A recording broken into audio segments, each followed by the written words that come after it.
serious. What revenge of yours hit the victim way worse than you thought it would, to the point you said, maybe I shouldn't have done that? 9th grade honors English class. The teacher didn't like me. Only teacher I ever had that didn't like me. Others would get frustrated with how my lack of effort at times, but still liked me as a person. She just flat out didn't like me. One of the reasons was that she didn't like athletes because they would miss her class regularly for travel for games, and I played 3 sports, so I was missing a good bit. Now I was also missing for academic stuff like math, science competitions, and quiz bowl tournaments, but she was particularly bothered about missing for sports. Case in point. She would intentionally double the amount of homework due the day after long away games, knowing that the players wouldn't have the time to finish it all. And shocker, she didn't check homework every single day, but always checked after away games.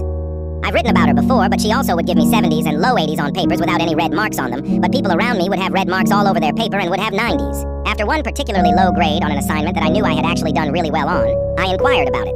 Her exact response was that I was only doing 70% of my ultimate capability, and the others were doing 90% of theirs. So I specifically asked, does that mean my paper can be better than someone else's but be 20 plus points lower? And she said yes. And to show this wasn't just me misunderstanding things, she recommended me for an advanced writing class a year earlier than students were supposed to be able to take it. So if those 2 things weren't bad enough, she gave us an opportunity for extra credit toward the end of the year. We had to go to a local college's rendition of Antigone, write a 2,500-word paper on it, and tie it into what we discussed in class on the play, and also turn in our ticket and play bill. It was due on a Monday, and the play was only going on Friday, Sunday, so there was no way to turn it in ahead of time. But I was going to miss class that Monday all day for an academic competition, representing the school. And it was the biggest one of the year, like had to place top 10 in a previous competition to qualify. So it's obviously an excused absence. Told her for an entire week prior to the play that I was going to miss on Monday, and she told me multiple times to turn it in first thing Tuesday morning. So I go to the play, write the paper, go to the academic competition Monday, and place first in one category and second in another, and then Tuesday morning before basketball workouts at 7 a.m., I go to her room to turn in the assignment.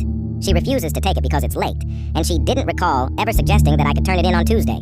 She told me 4 times. Her reasoning: 1, another student that missed for the competition was able to turn it in. But that student lived across the street from the school. I lived 20 minutes away and couldn't drive. 2, my mom was a teacher at the school, so I could have just sent it with her. Except I had been told to turn it in Tuesday, so there was no reason for me to think to have my mom turn in my assignment for me, plus she has her own students and classes to worry about. 3, I could have done the work Monday evening, which wouldn't be fair to the other students. So I went into the metadata for the paper that showed the last time it had been saved was Saturday afternoon. She still refused to grant me any credit for it. So I was out the $25 for the ticket, the time that it took, plus it really inconvenienced my mom, who had to pick me up Friday from practice, rush me home to shower and change, then rush me back downtown for the play, and then come pick me up again 2 hours later. So my mom was pretty pissed about it too.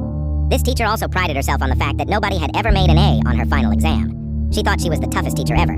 Really, she just loaded students up with a bunch of busy work. So the last day of class, she gave a few minutes at the end of class and asked, "What's your biggest wish?" to the class as a whole. I piped up, "I wish for an A on the exam," and she laughed and said, "Yay, and I wish for $1 million and not to have to deal with you anymore." So all of that sets up the